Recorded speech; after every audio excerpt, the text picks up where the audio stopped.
Goeiedag en baie hartlik welkom by ons 4de aflewering van Koffiegesprekke oor Galasiërs. Vandag kyk ons na hoofstuk 4 vanaf vers 1 tot hoofstuk 5 vers 1. Jakob, sal jy dit asseblief vir ons voordra?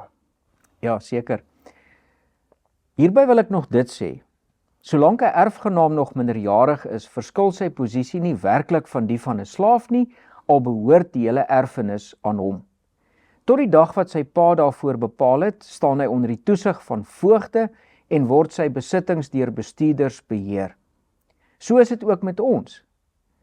Toe ons nog geestelik onmondig was ons slawe van wettiese godsdienstige reëls. Maar toe die tyd wat God daarvoor bepaal het aangebreek het, het hy sy seun gestuur. Hy is uit 'n vrou gebore en van sy geboorte af was hy aan die wet onderworpe, om ons wat aan die wet onderworpe was los te koop, sodat ons as kinders van God aangeneem kon word. En omdat ons sy kinders is, het God die gees van sy seun in ons harte gestuur om uit te roep, Abba, dit beteken Vader. Jy is dus nie meer 'n slaaf nie, jy is nou 'n kind van God, en omdat jy sy kind is, het God jou ook sy erfgenaam gemaak. Daar was 'n tyd toe julle God nie geken het nie en slawe was van niks werd afgode. Maar nou dat julle hom leer ken het, of liewer nou dat hy julle ken, hoe val julle dan nou weer terug na daardie minderwaardige en armsalige wettiese godsdienstige reëls? Wil julle van voor af weer slawe daarvan word? Julle hou aan om besondere dae, maande, feesgeleenthede en jare te vier. Ek vrees my harde werk aan julle was dalk te vergeefs. Ek smeek julle, broers, word soos ek my ook met julle vereenselwig het. Julle het my nog nooit sleg behandel nie. Julle onthou mos hoe dit gekom het dat ek vir die eerste keer die evangelie aan julle verkondig het. Dit was deurdat ek siek geword het. En al was my toestand vir julle 'n versoeking om my te verag en selfs te verfoei, het julle dit nie gedoen nie. Inteendeel, julle het my ontvang soos 'n engel van God. Ja, soos Christus Jesus self. Julle was so bly daaroor. Wat het nou van julle blydskap geword? Dit kan ek van julle getuig. As dit moontlik was, sou julle julle oë uitgeruk het en vir my gegee het. Het ek nou julle vyand geword, omdat ek die waarheid aan julle voorhou? Daardie mense se ywer vir julle is nie met suiwer bedoelings nie. Hulle wil julle van my losmaak, sodat julle vir hulle saak sal beywer. Om jou vir 'n goeie saak te beywer is goed, maar dan moet dit altyd die geval wees, nie net as ek by julle is nie. My kinders, ek verkeer van voor af weer in geboortepyne oor julle, totdat Christus in julle gestalte kry. Ek wens ek kon nou by julle wees en op 'n ander toon met julle praat. Ek is werklik besorgd oor julle. Julle wat so graag aan die wet van Moses onderworpe wil wees, hoor julle dan nie wat die wet sê nie? Daar staan tog geskrywe dat Abraham 2 seuns gehad het, een by 'n slavin en een by 'n vrygeborene. Sy seun by die slavin is volgens die loop van die natuur verwek en gebore, maar sy seun by die vrygeborene kragtens 'n belofte van God. 'n Mens moet dit figuurlik verstaan. Die 2 vroue staan vir 2 verbonde. Die een is by Sinaï berg gesluit en bring slawe voort. Die verbond is Hagar. Hagar staan vir Sinaï berg in Arabië en is 'n beeld van die huidige Jerusalem, want Jerusalem en sy kinders is slawe. Maar die hemelse Jerusalem is vry en sy is ons moeder. Daar staan immers geskrywe, verbly jou onvrugbare wat nie kinders kon hê nie. Juig van vreugde, jy wat nooit moeder kon word nie. Want die onvrugbare vrou wat deur haar man verlaat is, sal meer kinders hê as die vrugbare wie se man by haar is. En julle my broers is net soos Isak, kragtens die belofte, kinders van God.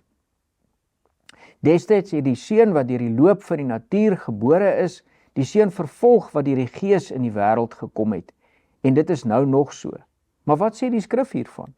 Jaag die slavin en haar seun weg, want die seun van die slavin mag hoegenaamd nie saam met die seun van die vrygeborene erf nie. Ons is dus nie kinders van 'n slavin nie, broers. Ons is kinders van die vrye.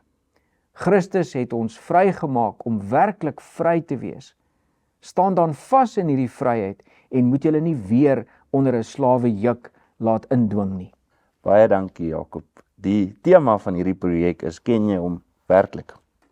En in vers 9 is dit letterlik wat daar staan. Paulus sê, maar nou dat julle hom leer ken het, en dan val hy homself in die rede, of liewer, nou dat hy julle ken, hoe val julle dan nou terug na daardie minderwaardige en armsalige, wettiese, godsdienstige reëls?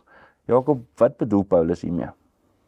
Ja, Willem, soos jy tereg gesê het, die tema van ons projek is, ken jy hom werklik?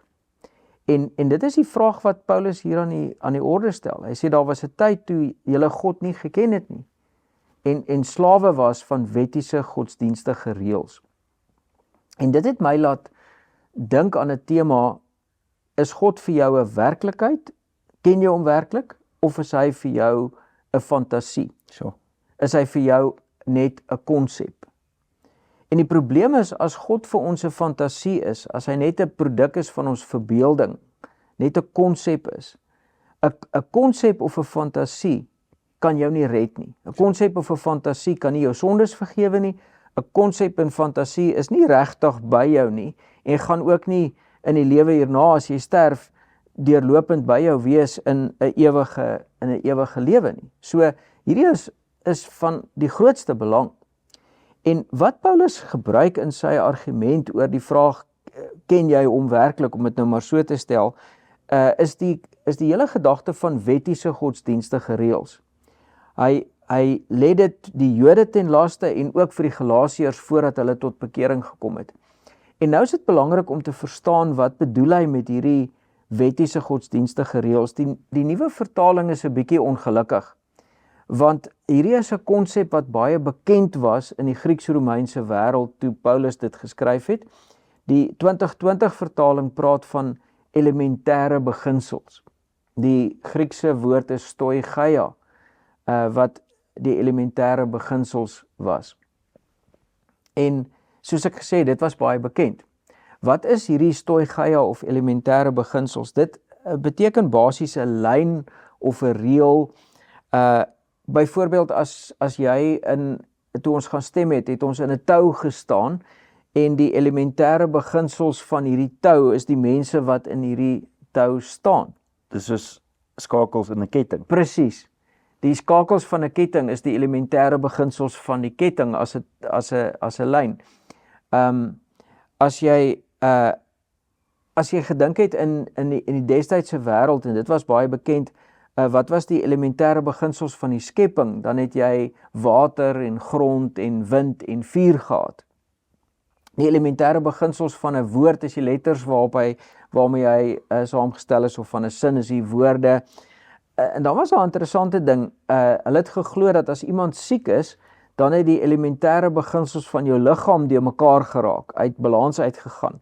En dan moet die nomos, die wet, as die pedagogus of as die nanny, hierdie elementêre beginsels weer in balans bring met mekaar. So dit was die konsep waarmee Paulus praat, en waarby hy aansluit. En nou is daar natuurlik niks fout met die elementêre beginsels nie. God het tog die wind en die vuur en die aarde en so meer gemaak.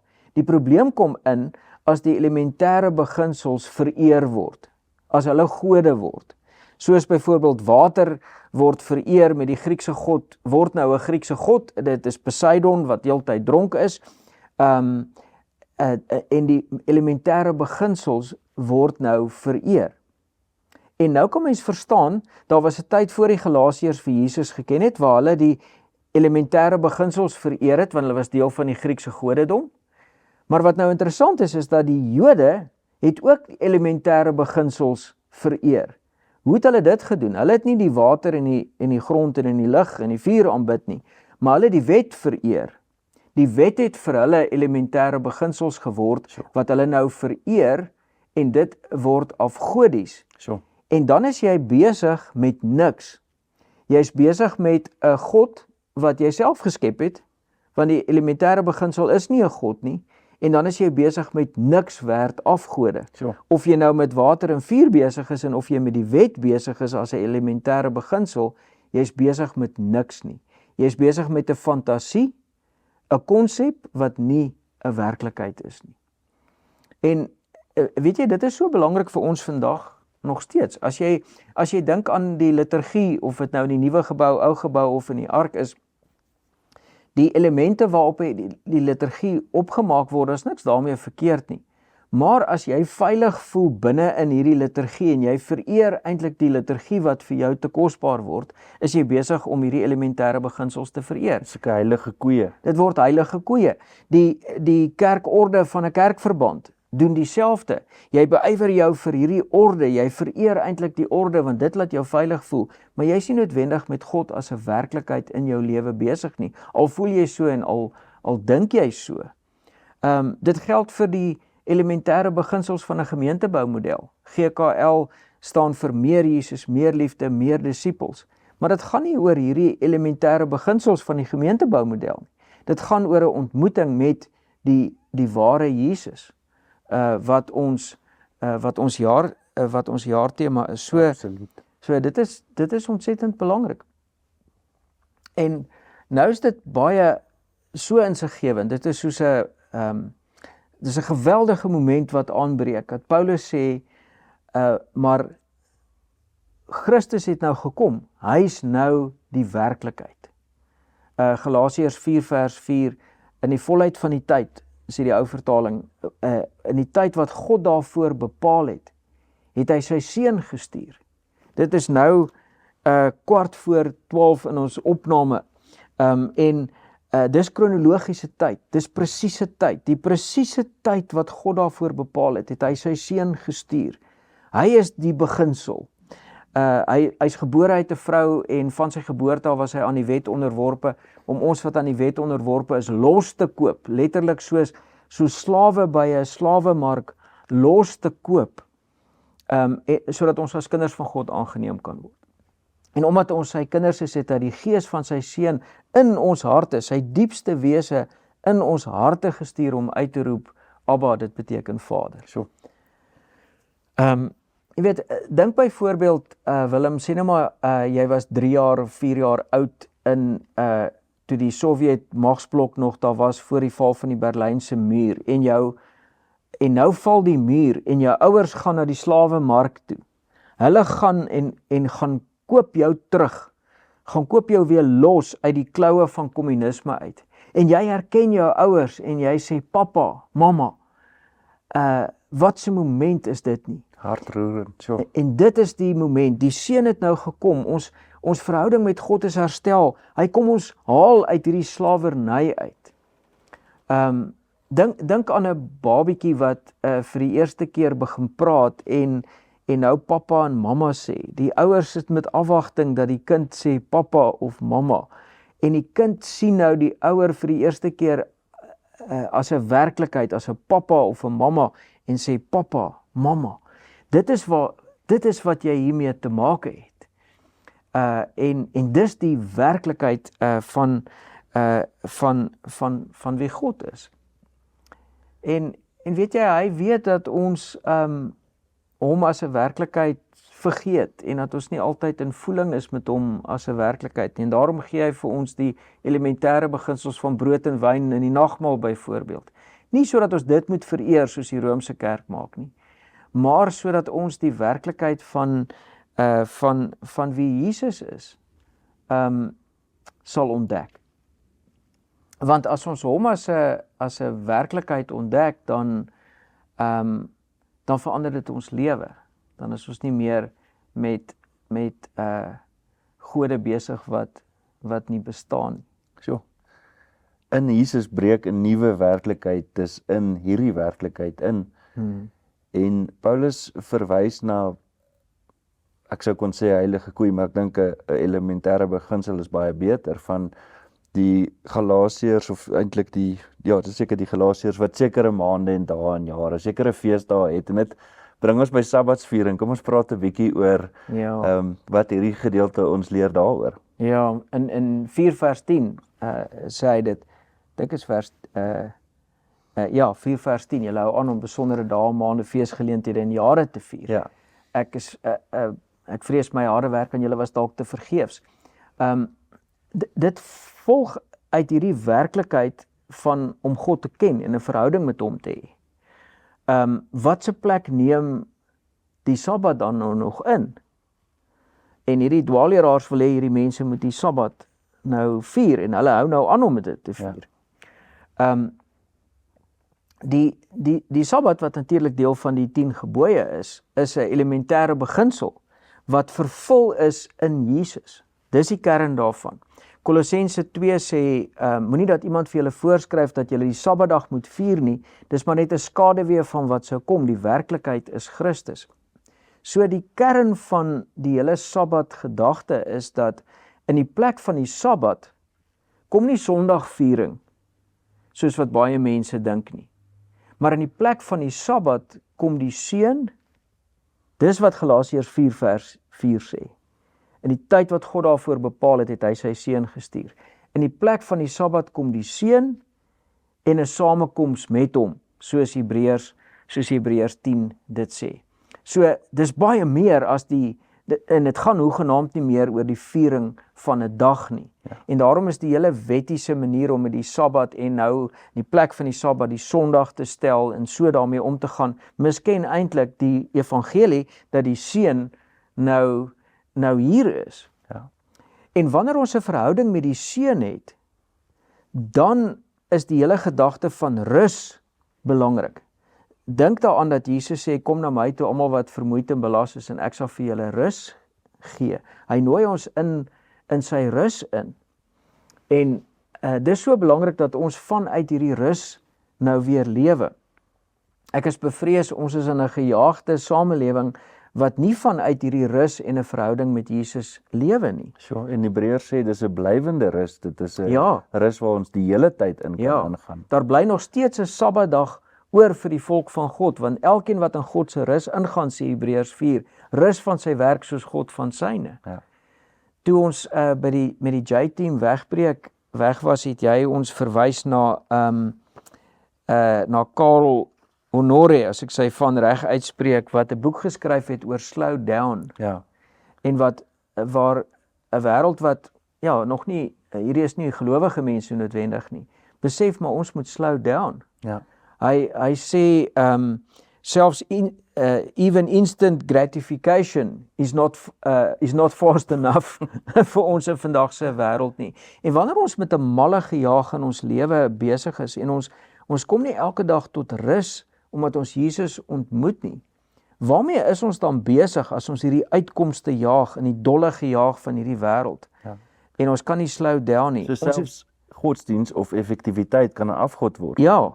Sure. En dan is ons weer terug by daai elementêre beginsels.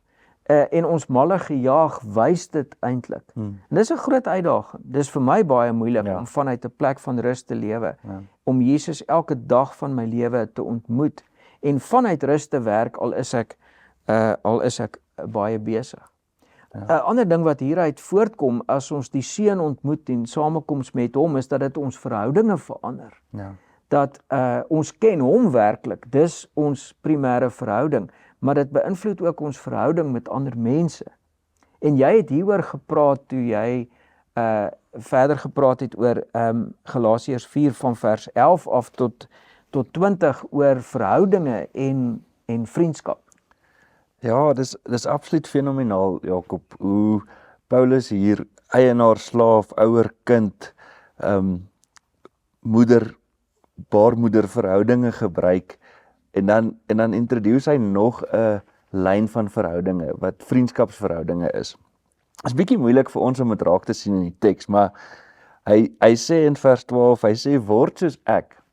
En dit was een van die pilare gewees van vriendskappe in die Paulus se tyd gewees, is dat jy iemand se voorbeeld volg as jy hulle vriend is. Jesus maak ook gebruik van hierdie idee. En hy sê, ons het 'n goeie verhouding gehad, julle het my nooit sleg behandel nie. En ek het by julle uitgekom deurdat ek siek geword het, julle het my versorg en my toestand was so dat julle my sou kon verfoei, maar julle het nie, julle het my ontvang asof ek 'n engel was, asof ek Christus self was. Wat het nou geword van julle blydskap? En dan begin hy te terg. Hy sê, het ek dan nou julle vyand geword deurdat ek vir julle die waarheid sê? Dit was een van daai eienskappe van 'n vriend in daai tyd. Van 'n vriend sê vir jou die waarheid. 'n Vriend is eerlik met jou. En dan sê hy, daar's vals leraars, wat vals bedoelinge het, wat vals vriende is, wat maak asof hulle is pretensieus, hulle maak asof hulle in jou bes wil optree, hulle wil jou onder hierdie stoigaia weer intrek, en jy dink hulle is besig om goed te doen aan jou. Dit het my laat dink aan vriendskap in die Bybel as 'n tema. En Jesus verwys pertinent hierna as hy sê, julle is my vriende as julle doen wat ek julle beveel. Ek noem julle nie meer slawe nie. Johannes 15 nie. Johannes 15 vers 14. Want 'n ondergeskikte weet nie wat sy baas doen nie. Nee, ek noem julle vriende, omdat ek alles wat ek van my Vader af gehoor het aan julle bekend gemaak het. Paulus het die waarheid aan die Galasiërs bekend gemaak. Dit beteken hy is hulle vriend. Jesus kom openbaar vir ons wie die Vader is, wie God regtig is. En dit beteken ons is sy vriende. In Job hoofstuk 6 vers 14 staan daar: wie medelee met 'n vriend beskou as 'n las, het eerbied vir die Almagtige verwerp. Hier word vriendskap eintlik gelykgestel, die potensiaal van gesonde vriendskap eintlik gelykgestel met die voorreg om God te ken. Spreuke 18 vers 24: maats kan jou breek, maar daar kan ook 'n vriend wees wat nader is as 'n broer. En dit is wat Paulus vir die Galasiërs sê. Hy sê, ons is tog vriende, ek is julle vriend. Hoekom word julle nou weer beïnvloed weg van die ware Jesus af, onder hierdie stoigaia in? En Paulus leer ons wat die doel van vriendskap is. Hy sê, sodat Christus in ons gestalte mag kry. In Romeine 8 vers 29 sê Paulus, dit is die doel van ons lewe. Die wat die Here lank tevore uitverkies het, het hy ook bestem om gelykvormig te word aan die beeld van sy seun, sodat sy seun baie broers kan hê van wie hy die eerste is. Dit gaan ook oor erfgenaamskap hierso.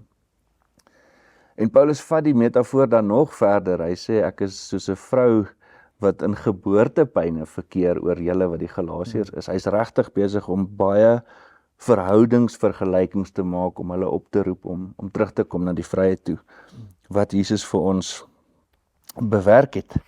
En dit bring ons by die volgende gedeelte, vanaf vers 21 of so as jy wil.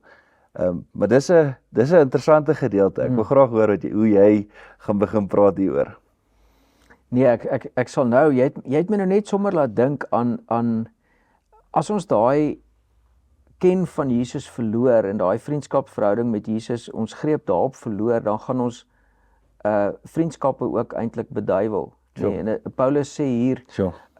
hulle wil julle van my losmaak, sodat julle vir hulle saak sal beywer. Dis nie opregte vriendskap daai nie, dit is om iemand anders se saak te misbruik te word vir iemand anders se saak. En terwyl jy praat, het ek toe sommer gedink aan Herodes en Pilatus, wat Jesus vervolg het, en hulle was vyande gewees voor die tyd, maar daai dag het hulle, toe hulle Jesus saam vervolg, vriende geword. Jy weet, mense word partymal koek saam vir bose redes, en die misleiding gebeur baie subtiel, nê? En dan is ons eintlik vals vriende van ander mense. En Paulus, om nou by die volgende gedeelte te kom, klink amper soos 'n vyand, nê? Maar hy wil hierdie vals vriendskap eintlik vernietig deur wat hy sê. En hy, Willem, hy gebruik baie radikale konsepte hierso in 4 vers 21 tot 5 vers 1. Ek het 'n plakkaat gemaak om die vergelyking tussen Hagar en Sara hier te verduidelik. En onthou, hy praat met Jode en Joodsgesindes, en ons ook, of hy verwys na hulle, en ons moet onsself 'n bietjie vra, hoe sou 'n Jood gevoel het as hy hierdie kolom sien, wat eintlik maar net voorstel wat Paulus hier sê. As jy kyk na Hagar, Hagar is 'n slaaf en Sara is vry. Hagar staan vir die vlees en Sara staan vir die belofte en vir die gees. Hagar staan vir die huidige Jerusalem en Sara staan vir die hemelse Jerusalem. Hagar staan vir die vervolger, die kind het die wat in die vlees gebore is, het die kind van die gees vervolg, en Sara staan vir die vervolgde. Hagar staan vir die een wat nie erf nie, en Sara vir die een wat erf. As jy vandag vir Jode in Jerusalem sou sê, hulle dink hulle lyn is volgens Isak, maar as jy Jesus verwerp, is jou lyn by Ismael. Sure. Hoe gaan daai Jood teen jou reageer? Ismael het ook 12 prinse gehad, sê Genesis, 12 seuns gehad. So dit kom eintlik daarop neer dat jy vir die Jood sê, jy is nie deel van die 12 stamme wat van Jakob afkom, Isak se seun nie, jy is deel van die 12 stamme van Ismael. Sure. Dis wat hy hier sê. As jy dink in die huidige Israel, herlei die Islam hulle herkoms na Ismael toe, of van Ismael af, en die Jode sê, ons is kinders van Isak. Ja. Wat Paulus hier sê is, nee, as jy 'n Jood is of 'n Joodgesinde is, wat jy op Isak beroep, maar jy omhels nie Jesus nie, jy ken nie Jesus nie, dan is jy soos 'n Palestyn. Dan is jy is 'n slaaf. Ja. Jy wat dink jy's bevry uit Egipte, jy's deel van Hagar, jy's deel van Ismael, jy's 'n slaaf. Sure. Jy is deel van die vlees en nie deel van die belofte nie.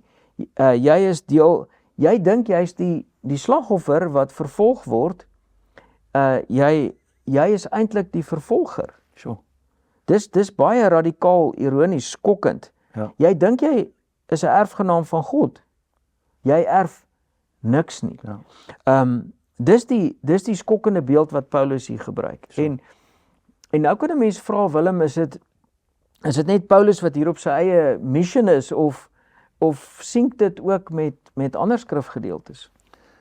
Jakob, dis fascinerend wat hier aan die gang is.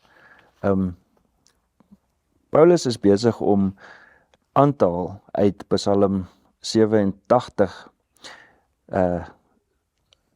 die woord wat daar in die Griekse weergawe van die Ou Testament gebruik word, die Septuagint, vir die onvrugbare vrou wat daar moet verbly, is dieselfde as die nasies wat in Psalm 87 genoem word, wat hulle verbly omdat hulle deel geword het van Sion, omdat hulle God se kinders genoem word. En Sion is Jerusalem. En Sion is Jerusalem. En in Psalm 87 staan daar onder andere, ek reken onder die wat my ken, ook die mense van Enoriso, dis Egipte en Babel en Filistea, die Filistyne, Tyrus en Kus.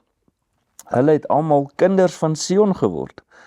Daarom word van Sion gesê, daar is hulle man vir man gebore. Hierdie mense is in Sion gebore, hulle is medebroers en susters van die volk van God.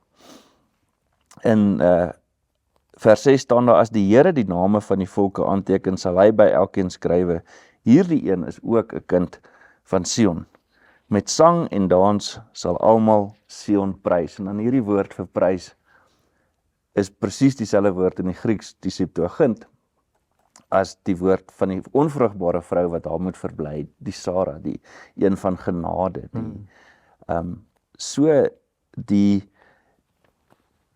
Op 'n manier het mense vergeet van God se plan met Abraham, dat hy geseën word om tot 'n seën te wees vir al die nasies, en dat die Galasiërs wat tot bekering kom in Jesus deel is van hierdie belofte van God wat waar word. En nou, in die gang van die loop van hulle leer ken van Jesus, is daar nou word daar druk uitgeoefen op hulle om beter te wees en onder die stoigeia in te beweeg.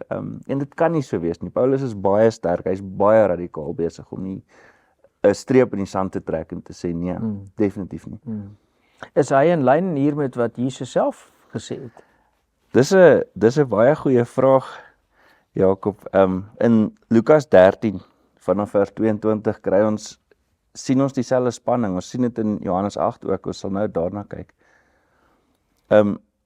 Ons sien dit ook in die gelykenis van die verlore seun, die ouer broers, die volk Israel wat jaloers is ensovoorts, maar kom ek lees wat staan hierso. Terwyl Jesus op pad was na Jerusalem toe, het hy deur die stede en dorpe gegaan en oral die mense geleer. Toe vra iemand vir hom, Here, is die wat gered word maar min? Hy sê toe vir hulle, span al julle kragte in om by die smal deur in te gaan. Baie verseker ek julle, sal probeer om in te gaan, maar sal dit nie reg kry nie. As die eienaar van die huis eers opgestaan en die deur toegesluit het, sal julle buite staan en aan die deur begin klop en roep, Here, maak vir ons oop. Maar hy sal julle antwoord, ek weet nie waar julle vandaan kom nie. Dan sal julle sê, die Jode met ander woorde, ons het saam met u geëet en gedrink en op die strate het u die mense geleer. Maar hy sal weer vir hulle sê, ek weet nie waar julle vandaan kom nie. Niemand van julle het gedoen wat reg is nie. Maak dat julle van my af wegkom. Daar sal julle huil en op julle tande kners, wanneer Abraham en Isak en Jakob en al die profete binne in die koninkryk van God sal sien, terwyl julle self buite weggejaag word. Daar sal mense uit die ooste en die weste kom, uit die noorde en die suide en aansluit by die feesmaal in die koninkryk van God. Onthou net, daar is laastes wat eerstes sal wees en eerstes wat laastes sal wees. Ja. Daar's dus geen vorm van entitlement sprake daarvan voor God nie. Dit gaan oor of ons Jesus ken en partykeer het die Jode gedink hulle is eerste omdat God 'n pad met hulle geloop het. En dat hierdie Galasiërs en heidense mense wat nou Jesus volg is laaste. En Jesus het self al begin sê vir die Jode dat dit nie so om is nie. En veel erger nog in Johannes 8. Ja, en hierdie is dieselfde as wat Psalm 87 sê, Ja. nee. Die vyande van Israel, Filistea en so meer, sal claim, hulle is man vir man in Jerusalem gebore, en hier sê Jesus dieselfde ding. Die nie-Jode sal van die, definitief nie Jode ingesluit, sal van die ooste en die weste en van oral afkom, en die Jode sal buite wees. Ja. Ja, ekskuus, ek het jou onderbreek. Jy sê Jesus doen dieselfde in Johannes 8. Nee, in Johannes 8, as jy kyk na hoe daai gedeelte begin, ek gaan net 'n paar verse aanhaal. Toe sê Jesus vir die Jode wat in hom glo, dis gelowige Jode wat hulle vertroue in Jesus plaas. Dan sê hy, as julle aan my woorde getrou bly, is julle waarlik my disippels, en julle sal die waarheid ken en die waarheid sal julle vrymaak. Dis ook een van die bekendste verse in die Bybel. Maar hier's verskriklike polemiek hier. Ek slaan 'n vers oor, in vers 33 staan daar, hulle het hom geantwoord, ons is die nageslag van Abraham en was nog nooit iemand se slawe nie. Hoe kan jy sê julle sal vry word? So hulle vat dit persoonlik op. Hulle maak asof Jesus insinueer dat hulle slawe is, en die vreemdste van alles is hulle vergeet dat hulle slawe was in Egipte. Hulle onthou nie eers waar hulle vandaan kom nie. En dan antwoord Jesus 'n bietjie verder aan in vers 44, dan sê hy vir hulle, julle is kinders van die duiwel.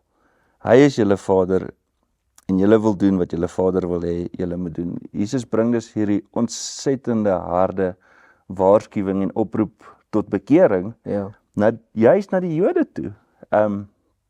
Want hulle weier om te aanvaar wie Jesus is. Dit is so tragies.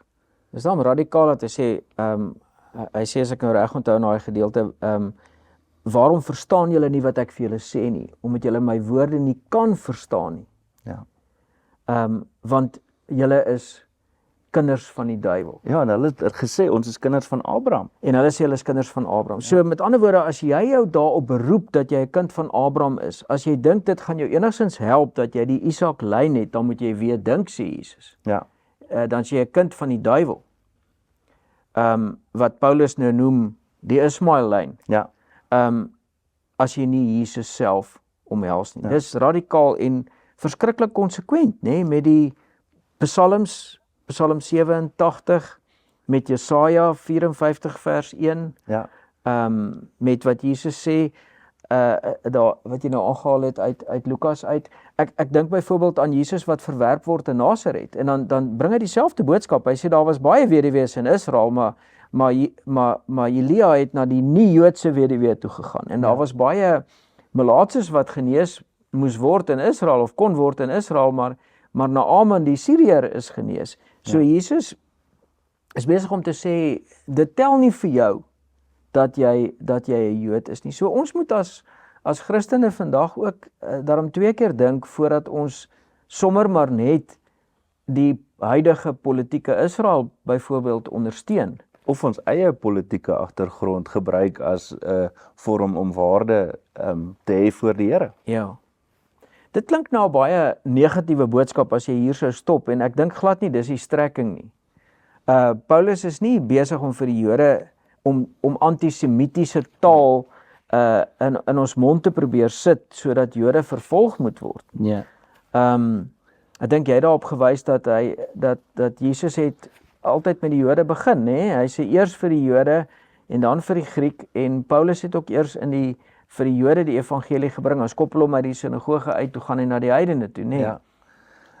Ja, die genade van God het eers na die Jode toe gegaan, die verlossing kom ook uit die Jode uit. God het definitief 'n plan, ook met die Jode, ons sien dit ook in Romeine 9-11, maar die plan is nie buite enigsins geloof in Jesus om, wat die Messias is nie, hy is die Messias. En hy waarsku die Jode eintlik eerste, né? Ja. Deur so, en dit is sy liefde.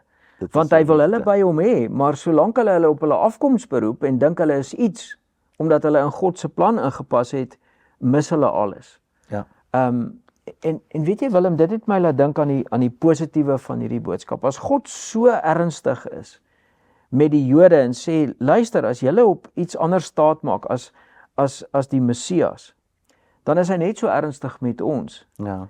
Maar dan is hy nog ernstiger oor sy boodskap van genade en dat God nie werk met transaksies nie. Ja. Dat jy nie 'n wet kan nakom nie. Daar staan in Romeine ook, ek dink is in Romeine 11 as ek reg onthou, wie bewys hom 'n guns dat hy verplig is om iets terug te doen? Jy kan nie vir God 'n guns bewys nie. Nee. Dit gaan oor 'n verhouding met Jesus. Paulus haal in 1 Korintiërs 2 haal hy vir Jesaja 64 aan, Jesaja in Jesaja 64, hy sê wat geen oog gehoor, wat geen oog gesien en geen oor gehoor het en wat in die hart van geen mens opgekom het nie, dit het God berei vir die wat hom liefhet. Met ander woorde, God is heeltemal radikaal. Hy kom met 'n plan wat die Jode nie eers in hulle eie skrif kon sien nie. En daai plan is die kruis. Dis nie 'n Messias wat verlossing bring deur mense dood te maak nie. Dis 'n Messias wat verlossing bring deur self te sterf. Ja. Wat die lydende knegg is, hy haal hier Jesaja 54 aan, wat die lydende knegg is van Jesaja 53. Waar God sê, my plan is radikaal, is anders. En dit gee soveel hoop. Hierdie beeld van die onvrugbare vrou, wat deur haar man verlaat is, wat nie kinders kon hê nie. Dis waar die evangelie lê. Waar ons wat nie eers Jode is nie, waar ons in ons lewe ook, en dit geld vir die Jood ook, voel ek is 'n randfiguur. Ek maak dit nie. Waar voel ek maak dit nie. Hierdie is 'n situasie van mislukking. Hierdie is 'n onvrugbare situasie. Hier voel ek nie geseënd nie. Ja. Dan juis geld die boodskap van die kruis. Nou. Dan sê God, watch this space, met groot respek gesê. Ja. Ek openbaar myself op 'n manier wat julle nie kan uitdink nie. Ja. Ek gee hoop in situasies wat op die oog af en uit die staanspoor uit hopeloos gelyk het. Ja. En dis ook wat gebeur het, nê, in 70 na Christus is die hele offerdiens vernietig tot vandag toe. Toe die Romeine Jerusalem gelyk gemaak het met die grond. Ja. Maar daar het 'n nuwe bedeling in Jesus was reeds in plek toe dit gebeur het. So hierdie gedeelte gee vir ons ontsaglike hoop en hoop ook vir die toekoms, nê. As jy nou dink, ons sing in Psalm 48, is nog 'n psalm wat jy hier van toepassing kan maak. Die Here is groot waar Sions, dis Jerusalem, Sions top, omwentel uit die dieptes op. En die koning wat in vlekkelose wit sit, daar waar die koning van die wêreld sit in vlekkelose wit, sing ons in daai psalm, dis Jesus. Ja. En in Openbaring 7 staan daar dat gelowiges uit elke stam, taal, volk en nasie sal voor die troon wees en hulle sal wit klere aan hê. En hulle sal hierdie koning loof, aan hom lof bring. Dis die verrassing van die evangelie. En dit het my so aangegryp. Daar's hoop vir ons in hopelose situasies. Absoluut, absoluut. Jesus het dit self gesê van sy eie bediening ook. Ek het nie gekom vir die wat gesond is nie, maar vir die wat 'n dokter nodig het, wat siek is. Ja. En ons weet die wêreld is 'n siek plek. So Ja. om hom waarlik te ken, wat 'n absolute voorreg is dit nie. Ja. Ken hom werklik. Ken hom werklik. Ja.